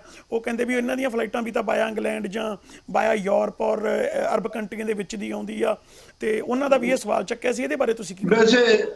ਹਾਂਜੀ ਭੁਪਿੰਦਰ ਜੀ ਠੀਕ ਹੈ, ਸੌਰੀ, ਗੋ ਹੈਡ ਕਰੋ ਗੱਲ। ਜਿਹੜੀ ਮੈਂ ਇਹੀ ਮੇਰਾ ਸਵਾਲ ਫਿਰ ਉਹੀ ਹੈ ਜੀ ਵੀ ਤੁਸੀਂ ਤੁਹਾਡੇ ਸਵਾਲ ਦੇ ਜਵਾਬ ਦੇ ਵਿੱਚੋਂ ਸਵਾਲ ਨਿਕਲਿਆ ਸੀ ਜੀ ਵੀ ਜਿਹੜੇ ਇੱਥੇ ਕੁਝ NGO ਸੀਗੇ ਜੀ ਜਿਨ੍ਹਾਂ ਨੇ ਇੱਕ ਉਪਰਾਲਾ ਕੀਤਾ ਸੀ ਕੈਨੇਡੀਅਨਸ NGO ਨਾਲ ਮਿਲ ਕੇ ਵੀ ਜਿਹੜੇ ਲੋਕ ਇੱਥੇ ਫਸੇ ਹੋਏ ਨੇ। ਹਾਂਜੀ ਤੇ ਦੇਖੋ ਭੁਪਿੰਦਰ ਜੀ ਇਹ ਗੱਲ ਹੈਗੀ ਆ, NGO ਨਹੀਂ ਸੀਗੇ ਉਹ, ਕੋਈ ਟਰੈਵਲਿੰਗ ਏਜੰਸੀਆਂ ਹੀ ਸੀਗੀਆਂ, ਕੋਈ ਖਾਸ NGO ਨਹੀਂ ਸੀਗਾ ਇਹ। ਉਹ ਇੱਕ ਕਿਹਦੇ ਨਾਲ ਉਹਨੇ ਤਾਲਮੇਲ ਕੀਤਾ ਕੋਈ ਹਲੇ ਤੇ ਨਹੀਂ ਪਤਾ ਲੱਗਦਾ। ਕੈਨੇਡਾ ਗਵਰਨਮੈਂਟ ਨਾਲ ਉਹਨਾਂ ਦਾ ਕੋਈ ਤਾਲਮੇਲ ਨਹੀਂ ਸੀ ਜੀ। ਇੱਕ ਲੈਟਰ ਉਹਨਾਂ ਨੇ ਅੰਬੈਸੀ ਨੂੰ ਲਿਖੀ ਸੀ, ਕੈਨੇਡੀਅਨ ਅੰਬੈਸੀ ਨੂੰ ਪਤਾ ਕਰਨ ਲਈ ਕਿ ਸਾਨੂੰ ਪ੍ਰੋਸੀਜਰ ਦੱਸੋ ਕੀ ਆ, ਤੇ ਕੈਨੇਡੀਅਨ ਅੰਬੈਸੀ ਨੇ ਉਹਦਾ ਜਵਾਬ ਦੇ ਦਿੱਤਾ ਸੀ। ਓਕੇ ਠੀਕ ਹੈ, ਬਸ ਉਹਨਾਂ ਨੂੰ ਸੁਜੈਸ਼ਨ ਦਿੱਤੀ ਸੀ ਵੀ ਕਿੱਦਾਂ ਤੁਸੀਂ ਅਪਲਾਈ ਕਰ ਸਕਦੇ ਆ। ਉਸ ਤੋਂ ਬਾਅਦ ਉਹਨਾਂ ਨੂੰ ਕੋਈ ਕਿਤੇ ਪਰਮਿਸ਼ਨ ਨਹੀਂ, ਕਿਤੇ ਕੋਈ ਲੈਟਰ ਨਹੀਂ, ਹਾਹਾਕਾਰ ਹੀ ਆ ਇਹ, ਐਵੇਂ ਅਫਵਾਹਾਂ ਉੜੀਆਂ, ਬਹੁਤ ਕੁਝ ਉੜਿਆ।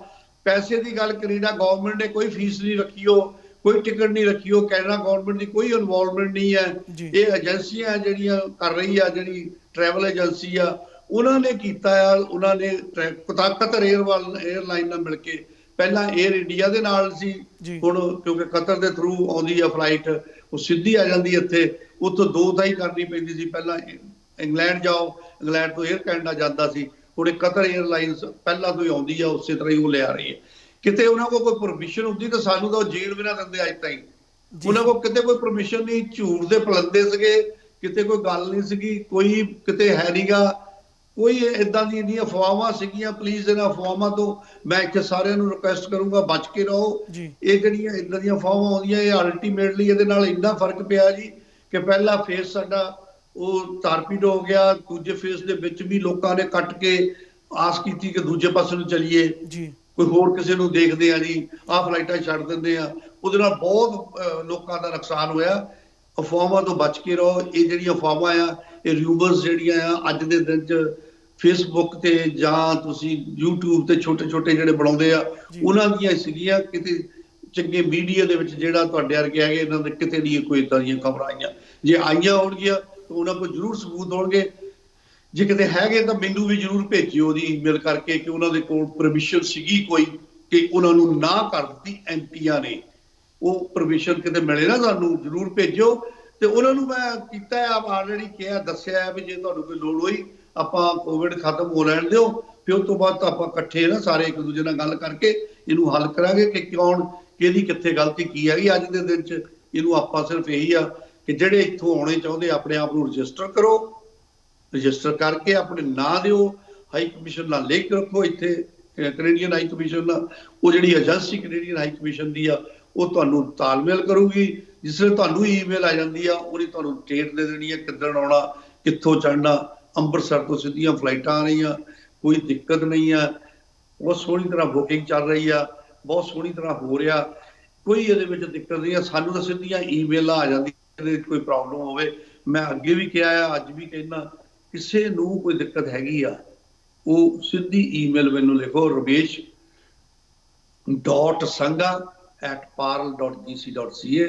ਨਹੀਂ ਤਾਂ ਨੰਬਰ ਵੀ ਤੁਹਾਨੂੰ ਮੈਂ ਭੇਜਿਆ 9057909211 ਦੇ ਉੱਤੇ ਕਾਲ ਕਰੋ। ਦਫ਼ਤਰ ਖੁੱਲ੍ਹਾ ਹਰ ਵੇਲੇ, ਖੁੱਲ੍ਹਾ ਨਹੀਂ ਦਫ਼ਤਰ ਦਾ ਲੌਕ ਹੈ, ਪਰ ਅਸੀਂ ਘਰੋਂ ਬੈਠੇ ਸਾਰੇ ਕੰਮ ਕਰਦੇ। ਮੇਰੇ ਸਾਰੇ EMPLOYEE ਜਿਹੜੇ ਹੈਗੇ ਆ ਤਤਪਰ ਬੈਠੇ ਹਰ ਵੇਲੇ, ਹਰ ਇੱਕ ਦੀ ਖਬਰ ਸੁਣਨ ਲਈ, ਹਰ ਇੱਕ ਦੀ ਨਿਊਜ਼ ਸੁਣਨ ਲਈ ਔਰ ਹਰ ਇੱਕ ਦੀ ਹੈਲਪ ਕਰਨ ਲਈ ਤਿਆਰ ਆ। ਸੰਘਾ ਸਾਹਿਬ, ਸਾਨੂੰ ਥੋੜ੍ਹੇ ਦਿਨ ਪਹਿਲਾਂ ਸਵਾਲ ਆਏ ਸੀ ਜੀ, ਕੁਛ ਜਿਵੇਂ ਕੁਝ ਤਾਂ ਇੱਕ ਪਰਮਾਨੈਂਟ ਰੈਜ਼ੀਡੈਂਸ ਹੋ ਗਏ, ਕੈਨੇਡੀਅਨ ਸਿਟੀਜ਼ਨ ਹੋ ਗਏ, ਕੁਝ ਜਿਹੜੇ ਇੰਡੀਆ ਦੇ ਵਿੱਚ ਰਹਿ ਕੇ ਜਿਨ੍ਹਾਂ ਨੇ ਡਾਇਰੈਕਟ ਆਪਣੇ ਮਤਲਬ ਪਰਮਾਨੈਂਟ ਰੈਜ਼ੀਡੈਂਸ ਅਪਲਾਈ ਕੀਤਾ ਹੁੰਦਾ ਜੀ, ਉਹਨਾਂ ਨੂੰ ਕਿਸੇ ਨੂੰ 3 ਮਹੀਨੇ ਦਾ ਵੀਜ਼ਾ ਸੀ ਵੀ ਉਹਦੇ ਵਿੱਚ ਉਹਨਾਂ ਨੇ ਉੱਥੇ ਆਉਣਾ ਜ਼ਰੂਰੀ ਸੀ, ਕਿਸੇ ਦਾ 6 ਮਹੀਨੇ ਦਾ ਸੀ। ਉਹਨਾਂ ਦੇ ਇਹ ਸਵਾਲ ਆ ਵੀ ਅਸੀਂ ਕਿਸ ਮਤਲਬ ਕੈਟਾਗਰੀ 'ਚ ਗਿਣੇ ਜਾਂਦੇ ਹਾਂ ਵੀ ਜੇ ਕੱਲ੍ਹ ਨੂੰ ਜਿਵੇਂ ਸਾਡਾ 3 ਮਹੀਨਿਆਂ ਦਾ ਸੀ ਜੀ, ਮੰਨ ਲਓ ਜਨਵਰੀ ਤੋਂ ਲੈ ਕੇ ਕਿਸੇ ਨੂੰ 1 ਮਾਰਚ ਤੱਕ ਦਾ ਟਾਈਮ ਸੀਗਾ ਜੀ, ਉਹ ਕਹਿੰਦੇ ਸਾਡਾ ਟਾਈਮ ਲੰਘਿਆ, ਅਸੀਂ ਐਮਬੈਸੀ ਨੂੰ ਮੇਲ ਕਰਦੇ ਹਾਂ, ਉਹ ਕਹਿੰਦੇ ਵੀ ਤੁਸੀਂ ਰੁਕੋ, ਹਲੇ ਤੁਸੀਂ ਨਹੀਂ, ਫਸਟ ਪ੍ਰਾਇੋਰਟੀ ਸਾਡੀ ਕੈਨੇਡੀਅਨਸ ਨੂੰ ਆ। ਤੇ ਉਹ ਕਹਿੰਦੇ ਅਸੀਂ ਕਿਸ ਕੈਟਾਗਰੀ ਦੇ ਵਿੱਚ ਆਉਨੇ ਆ ਔਰ ਅਸੀਂ ਕਿਸ ਨੂੰ ਰਿਪੋਰਟ ਕਰੀਏ ਵੀ ਜੇ ਕੱਲ੍ਹ ਨੂੰ ਸਾਡਾ ਵੀਜ਼ਾ ਖਤਮ ਹੋ ਗਿਆ ਜਾਂ ਸਾਡੀ ਜਿਹੜੀ ਐਂਟਰੀ ਟਾਈਮ ਦਿੱਤਾ ਹੁੰਦਾ ਉਹ ਸਾਡੀ ਐਕਸਪਾਇਰ ਹੋ ਗਈ, ਤੇ ਸਾਨੂੰ ਕੀ ਇਹ ਦੁਬਾਰਾ ਸਾਰਾ ਕੁਝ ਅਪਲਾਈ ਕਰਨਾ ਪਏਗਾ ਕਿ ਉਹਦਾ ਕੋਈ ਪ੍ਰੋਸੈਸ ਜਾਂ ਉਹਨੂੰ ਐਕਸਟੈਂਡ ਕੀਤਾ ਜਾਏਗਾ ਵੀਜ਼ੇ ਨੂੰ? ਦੇਖੋ, ਇਸ ਵੇਲੇ ਤਾਂ ਮੈਂ ਸਾਰਿਆਂ ਨੂੰ ਗੁਜ਼ਾਰਿਸ਼ ਇਹ ਕਰੂੰਗਾ, ਜਿੰਨੇ ਵੀ ਸੁਣਨ ਵਾਲੇ, ਤੁਹਾਨੂੰ ਵੀ ਰਿਕੁਐਸਟ ਇਹ ਕਰੂੰਗਾ ਹੱਥ ਜੋੜ ਕੇ ਕਿ ਸਾਰਿਆਂ ਨੂੰ ਇਹ ਦਿਓ ਸੁਨੇਹਾ ਕਿ ਆਪਾਂ ਸਿਰਫ ਪਹਿਲਾਂ ਕੋਵਿਡ ਨਾਲ ਲੜਨਾ ਜੀ। ਕੋਵਿਡ ਸਭ ਤੋਂ ਪਹਿਲਾਂ ਇਹਦੀ ਇਹ ਲੜਾਈ ਆ ਸਾਡੀ। ਆਪਣੇ ਪਰਸਨਲ ਨਿੱਜੀ ਜਿਹੜੀਆਂ ਗੱਲਾਂ ਆ ਉਹ ਆਪਾਂ ਸਾਰੀਆਂ ਦੇ ਹੱਲ ਲੱਭਣੇ ਆ ਬਾਅਦ ਚ ਜੀ, ਹਰ ਇੱਕ ਚੀਜ਼ ਦੇ। ਹਲੇ ਕਿਸੇ ਤੇ ਮੈਂ ਇੱਥੇ ਵਿਚਾਰ ਨਹੀਂ ਕਰਨਾ ਚਾਹੁੰਦਾ, ਨਾ ਮੈਂ ਇੱਥੇ ਪੁਆਇੰਟ ਦੇਣਾ ਚਾਹੁੰਦਾ, ਪਰ ਇਹ ਆ ਕਿ ਐਮਬਾਰਗੋ ਆ ਹਰ ਇੱਕ ਚੀਜ਼ ਦੇ ਉੱਤੇ, ਹਰ ਇੱਕ ਤੇ ਰੋਕ ਆ, ਹਰ ਇੱਕ ਗੱਲ ਦੇ ਉੱਤੇ ਆ। ਕੋਈ ਇੰਡੀਆ ਗਵਰਨਮੈਂਟ ਕਿਸੇ ਨੂੰ ਤੁਹਾਨੂੰ ਅਲਾਓ ਨਹੀਂ ਕਰੂਗੀ ਬਾਹਰ ਜਾਣ ਲਈ, ਕਿਉਂਕਿ ਤੁਹਾਡੇ ਤੇ ਰੋਕ ਆ। ਜਿੰਨੇ ਤੁਸੀਂ ਇੰਡੀਅਨ ਹੈਗੇ, ਭਾਵੇਂ ਤੁਹਾਡੇ ਕੋਲ ਕੋਈ ਵੀਜ਼ਾ, ਕਿਸੇ ਤਰ੍ਹਾਂ ਦਾ ਵੀ ਵੀਜ਼ਾ ਹੈਗਾ, ਕੋਈ ਨਹੀਂ ਆ ਸਕਦਾ। ਕੋਈ ਤੁਹਾਨੂੰ ਕਿਸੇ ਨੇ ਜਹਾਜ਼ ਤੇ ਚੜ੍ਹਨ ਨਹੀਂ ਦੇਣਾ ਉੱਥੋਂ, ਕਿਉਂਕਿ ਇੰਡੀਆ ਗਵਰਨਮੈਂਟ ਨੇ ਨਹੀਂ ਰੋਕ ਲਾਈ ਹੋਆ ਹਲੇ ਤੱਕ।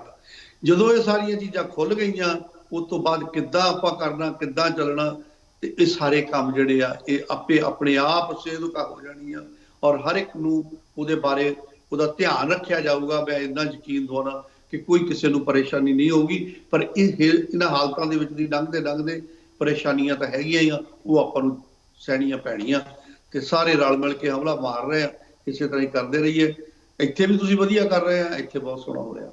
ਸੰਗਾ ਸਾਹਿਬ ਇੱਕ ਜਿਹੜੀ ਕੈਨੇਡੀਅਨ ਗਵਰਨਮੈਂਟ ਕਨੀਓ ਇੱਕ $2000 $500 ਵੀਕ ਦਿੱਤਾ ਗਿਆ, ਔਰ ਕਈ ਭਾਈ ਭੈਣ ਜਿਹੜੇ ਜਨਵਰੀ ਦੇ ਵਿੱਚ ਹੀ ਇੱਥੇ ਆਏ ਸੀ ਜਾਂ ਦਸੰਬਰ ਦੇ ਵਿੱਚ ਆਏ ਸੀ, ਪਰ ਉਹਨਾਂ ਨੇ ਕੰਮ ਜਿਵੇਂ ਉਹਨਾਂ ਨੇ ਦੱਸਿਆ ਜੀ $5000 ਜੇ ਤੁਸੀਂ ਲਾਸਟ ਈਅਰ ਕਮਾਇਆ, ਤੇ ਜਾਂ ਤੁਸੀਂ ਜਦੋਂ ਜਾਣ ਵੇਲੇ ਇੱਕ ਜੌਬ ਕੁਇਟ ਕਰਕੇ ਗਏ ਸੀ ਜਾਂ ਛੁੱਟੀ ਲੈ ਕੇ ਗਏ ਸੀ, ਕੀ ਇਹ ਬੈਨੀਫਿਟ ਉਹਨਾਂ ਲਈ ਵੀ ਆ ਕਿ ਜਸਟ ਜਿਹੜੇ ਕੈਨੇਡਾ ਦੇ ਵਿੱਚ ਰਹਿੰਦੇ ਆ ਵੀ ਉਹੀ ਅਪਲਾਈ ਕਰ ਸਕਦੇ ਆ?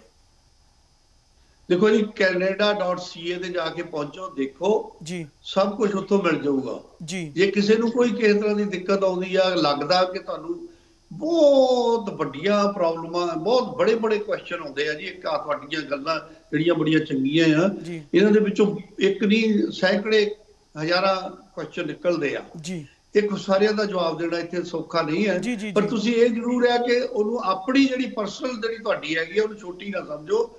ਸਾਨੂੰ ਈਮੇਲ ਲਿਖ ਕੇ ਈਮੇਲ ਪਾਓ, ਉਹਦੇ ਵਿੱਚ ਅਸੀਂ ਤੁਹਾਨੂੰ ਜ਼ਰੂਰ ਉਹਦਾ ਜਵਾਬ ਪਤਾ ਕਰਕੇ ਸਭ ਤਰੀਕੇ ਦੇ ਨਾਲ ਠੀਕ ਤਰ੍ਹਾਂ ਜਵਾਬ ਦੇਵਾਂਗੇ। ਔਰ ਹਰ ਇੱਕ ਨੂੰ ਉਹਦਾ ਜਵਾਬ ਸਵਾਲ ਸਾਨੂੰ ਲਿਖਣਾ ਚਾਹੀਦਾ, ਜਿੰਨਾ ਚਿਰ ਤੁਸੀਂ ਦੱਸੋਗੇ ਨਹੀਂ, ਸਾਰੇ ਸੁਣਨ ਵਾਲਿਆਂ ਨੂੰ ਮੈਂ ਕਹਿੰਦਾ ਤੁਸੀਂ ਦੱਸੋਗੇ ਨਹੀਂ, ਸਾਨੂੰ ਪਤਾ ਨਹੀਂ ਲੱਗੂਗਾ। ਪਲੀਜ਼ ਸਾਰਿਆਂ ਨੂੰ ਰਿਕੁਐਸਟ ਫੇਰ ਕਰਦਾ ਕਿ ਈਮੇਲ ਕਰਕੇ ਸਾਨੂੰ, ਜਾਂ ਆਪਣੇ ਕਿਸੇ ਨਾ ਕਿਸੇ ਨੂੰ, ਜੇ ਤੁਸੀਂ ਨਹੀਂ ਵੀ ਇੰਟਰਨੈਟ ਤੇ ਜਾਂਦੇ ਤਾਂ ਤੁਸੀਂ ਕਿਸੇ ਨਾ ਕਿਸੇ ਨੂੰ ਇਹ ਆਪਣੇ ਬੱਚਿਆਂ ਨੂੰ ਜਾਂ ਕਿਸੇ ਨੂੰ ਕਹਿ ਕੇ canada.ca ਤੇ ਜਾਓ, ਤੇ ਉੱਥੇ ਇਹ ਸਾਰੀ ਇਨਫੋਰਮੇਸ਼ਨ ਉੱਥੋਂ ਮਿਲ ਜਾਂਦੀ ਹੈ। ਤੇ ਇਹ ਜਿਹੜੀ ਆਪਣੇ ਅਪਲਾਈ ਕਰਨਾ ਜੀ, ਜਿਵੇਂ 에ਅਰਲਾਈਨ ਦੇ ਵਿੱਚ, ਉਹ ਕਿਹੜੀ ਵੈਬਸਾਈਟ ਦੇ ਉੱਪਰ ਕਰਨਾ, ਉਹਦੇ ਬਾਰੇ ਕੁਝ ਨੌਲੇਜ ਹੈ ਜੀ, ਜਿਹਦੇ ਵਿੱਚ ਉਹ ਜਾ ਕੇ ਕਿ ਜਾਂ ਜਿਹੜੇ ਅਨਪੜ੍ਹ ਆ ਜਾਂ ਬਜ਼ੁਰਗ ਨੇ ਜਿਨ੍ਹਾਂ ਨੂੰ ਨਹੀਂ ਪਤਾ ਜੀ ਅਸੀਂ ਕਿੱਦਾਂ ਇਹ ਚੀਜ਼ ਕਰਨੀ ਆ, ਵੀ ਉਹ ਕਿਸ ਵੈਬਸਾਈਟ ਤੇ ਜਾ ਕੇ ਆਪਣੇ ਆਪ ਨੂੰ ਰਜਿਸਟਰ ਕਰ ਸਕਦੇ ਆ? ਕਿਉਂਕਿ ਕਈਆਂ ਨੂੰ ਰਜਿਸਟਰ ਨਹੀਂ ਜੀ ਕਰਨਾ ਆਉਂਦਾ, ਉਹ ਕਹਿੰਦੇ ਕੋਈ ਫੋਨ ਨੰਬਰ ਜਾਂ ਕੋਈ ਇਦਾਂ ਦਾ ਹੋਵੇ। ਇਹਦੇ ਬਾਰੇ ਕੁਝ ਜਾਣਕਾਰੀ ਦਿਓ ਜੀ।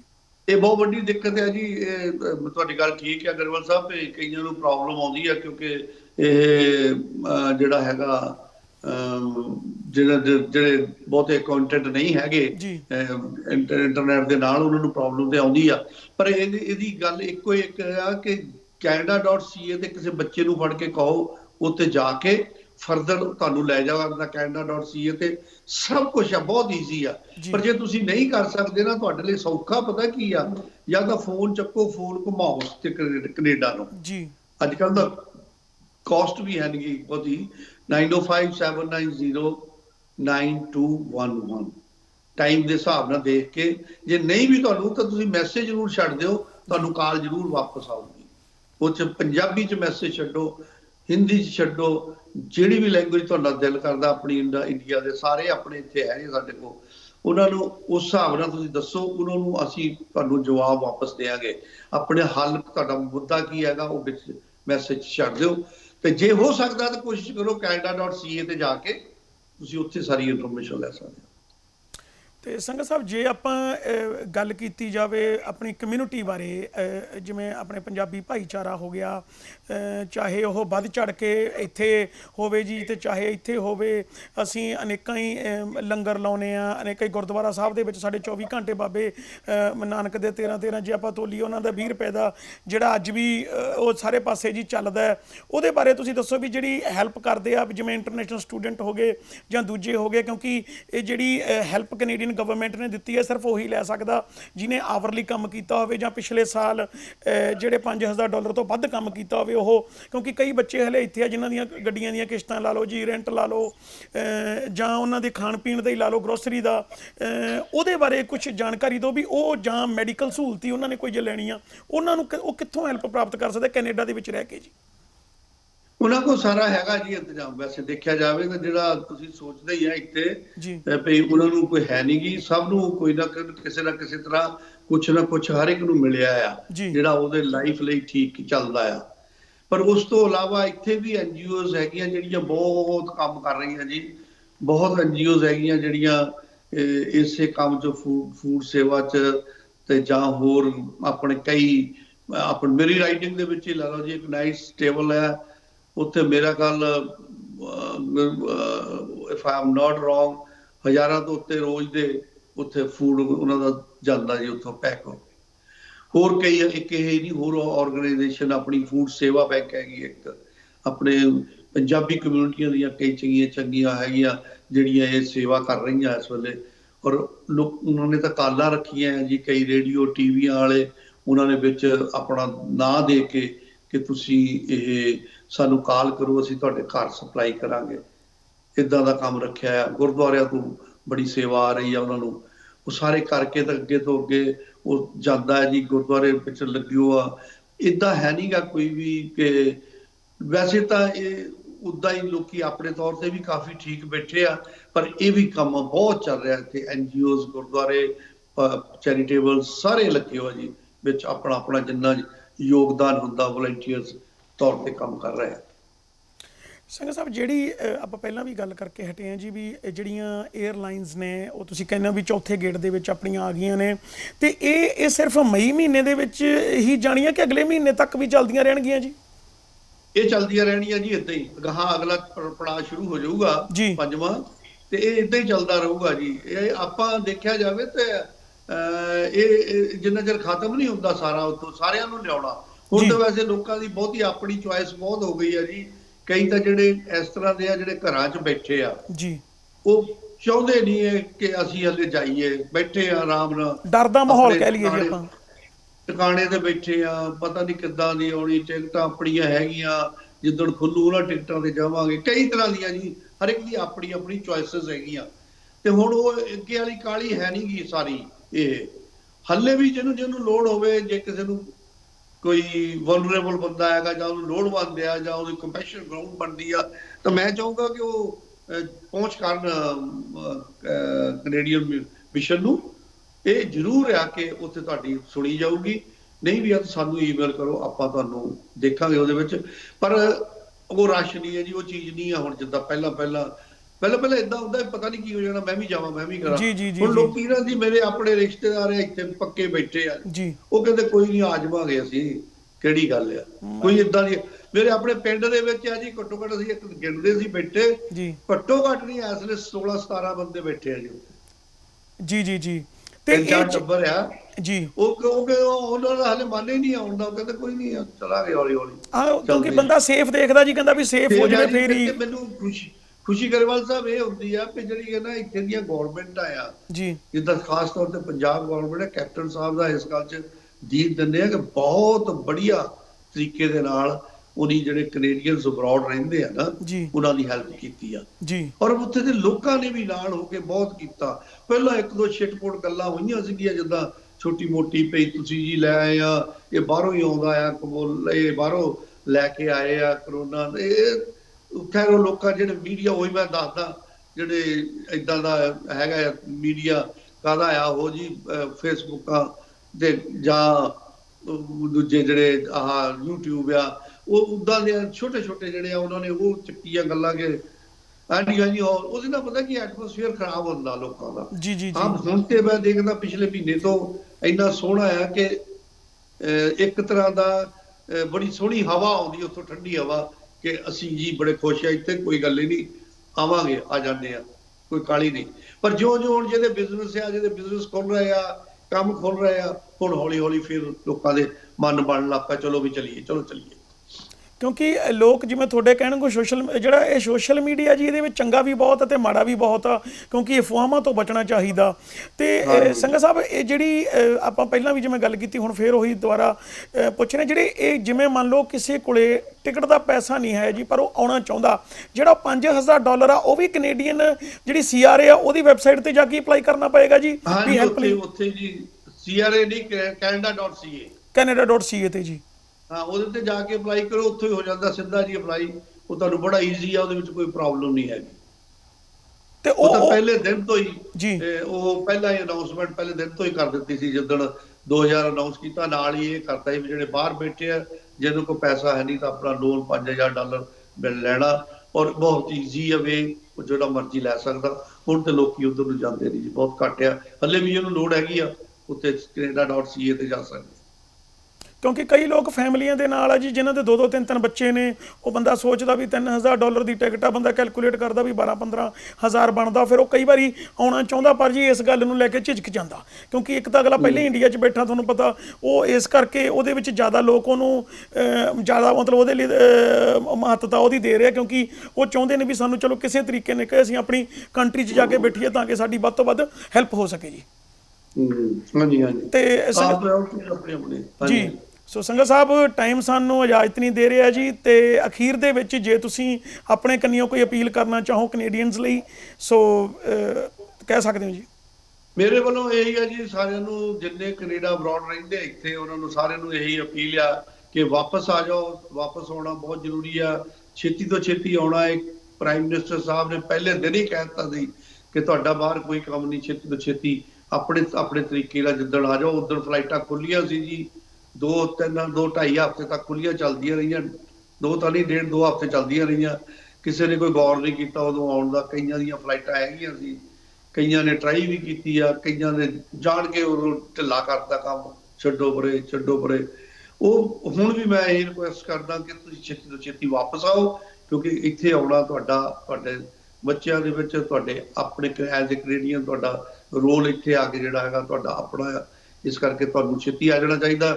ਬਾਕੀ ਇਹ ਆ ਕਿ ਜੇ ਇੱਥੇ ਵੀ ਤੁਸੀਂ ਹੈਗੇ ਆ, ਇੱਥੇ ਦੀ ਗੌਰਮੈਂਟ ਦੇ ਅਸੂਲ, ਇੱਥੇ ਦੀ ਗੌਰਮੈਂਟ ਦੇ ਰੂਲਸ ਜਿਹੜੇ ਤੁਸੀਂ ਓਬੇ ਕਰ ਰਹੇ ਚੰਗੀ ਤਰੀਕੇ ਨਾਲ, ਉਸੇ ਤਰ੍ਹਾਂ ਹੀ ਕਰਦੇ ਰਹੋ। ਇਹਨਾਂ ਨੂੰ ਫੋਲੋ ਕਰੋ, ਇਹਨਾਂ 'ਚ ਇੱਕ ਆਪਣੀ ਐਗਜ਼ਾਮਪਲ ਬਣ ਕੇ ਰਹੋ ਕਿ ਤੁਸੀਂ ਕੈਨੇਡੀਅਨ ਆ। ਤੁਸੀਂ ਇੱਥੇ ਤੁਸੀਂ ਲੋਕਾਂ ਦੀ ਹੈਲਪ ਕਿੱਦਾਂ ਕਰ ਸਕਦੇ, ਹੋਰ ਵੀ ਉੱਥੇ ਨੀਡਵਲ ਦੀ ਜਿਹਦੇ ਕੋਲ ਸਮਰਥਾ ਹੈਗੀ ਆ, ਕਰੋ, ਜ਼ਰੂਰ ਕਰਨੀ ਚਾਹੀਦੀ ਆ। ਇਹੀ ਟਾਈਮ ਹੁੰਦਾ ਜਦੋਂ ਇੱਕ ਦੂਜੇ ਨੂੰ ਲੈਣ ਦੇਣ, ਇੱਕ ਦੂਜੇ ਦੇ ਨਾਲ ਹੋ ਕੇ ਚੱਲਣਾ, ਇੱਕ ਦੂਜੇ ਦਾ ਸਾਥ ਦੇਣਾ। ਕਿਸੇ ਵੇਲੇ ਕੋਈ ਲੋੜ ਹੋਵੇ, ਉਹੀ ਗੱਲ ਆ, ਈਮੇਲ ਤੇ ਫੋਨ ਕਰਕੇ ਮੈਨੂੰ, ਮੇਰੇ ਦਫ਼ਤਰ ਨੂੰ ਜ਼ਰੂਰ ਦੱਸੋ, ਤਾਂ ਜੋ ਅਸੀਂ ਤੁਹਾਡੀ ਜਿੱਥੇ ਵੀ ਲੋੜ ਹੋਵੇ ਹੈਲਪ ਕਰ ਸਕੀਏ।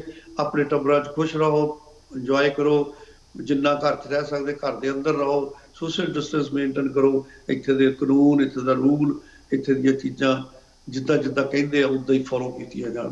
ਇਹੀ ਮੇਰੀ ਸਾਰਿਆਂ ਨੂੰ ਅਖੀਰ ਤੇ ਦਰਖਾਸਤ ਹੈ।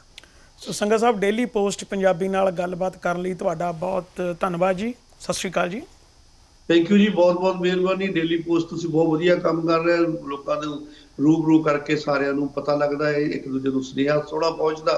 ਤੁਸੀਂ ਬਹੁਤ ਵਧੀਆ ਰੋਲ ਪਲੇ ਕਰ ਰਹੇ ਆ, ਤੁਹਾਨੂੰ ਬਹੁਤ ਬਹੁਤ ਮੁਬਾਰਕਾਂ। ਇਸ ਕਰਕੇ ਇੱਕ ਅਖੀਰ 'ਚ ਮੈਂ ਸਾਰਿਆਂ ਨੂੰ ਬਹੁਤ ਬਹੁਤ ਪਿਆਰ ਭਰੀ ਸਤਿ ਸ਼੍ਰੀ ਅਕਾਲ। ਸਤਿ ਸ਼੍ਰੀ ਅਕਾਲ ਜੀ। ਸੋ ਇਹ ਸਨ ਬਰੈਂਪਟਨ ਸੈਂਟਰ ਤੋਂ MP ਰਮੇਸ਼ਵਰ ਸੰਘਾ, ਜਿਨ੍ਹਾਂ ਨੇ ਸਾਨੂੰ ਕੈਨੇਡਾ ਦੇ ਵਿੱਚ ਹੋ ਰਹੀਆਂ ਗਤੀਵਿਧੀਆਂ ਔਰ ਜਿਹੜੇ NRI ਇੱਥੇ ਫਸ ਕੇ ਰਹਿ ਗਏ ਨੇ, ਸਟਕ ਹੋ ਗਏ ਨੇ, ਉਹਨਾਂ ਨੇ ਕਿੱਦਾਂ ਇੱਥੋਂ ਉੱਥੇ ਜਾਣਾ, ਕਿਵੇਂ ਫਲਾਈਟਾਂ ਲੈਣੀਆਂ, ਵਿਸਥਾਰਪੂਰਵਕ ਜਾਣਕਾਰੀ ਦਿੱਤੀ। ਸੋ ਉਮੀਦ ਹੈ ਤੁਹਾਨੂੰ ਇਹ ਸਾਡਾ ਉਪਰਾਲਾ ਪਸੰਦ ਆਏਗਾ। ਸੋ ਕੈਮਰਾਮੈਨ ਦੇਸ਼ਰਾਜ ਆਸ਼ੂ ਦੇ ਨਾਲ ਭੁਪਿੰਦਰ ਗਰੇਵਾਲ, ਡੇਲੀ ਪੋਸਟ ਪੰਜਾਬੀ, ਲੁਧਿਆਣਾ।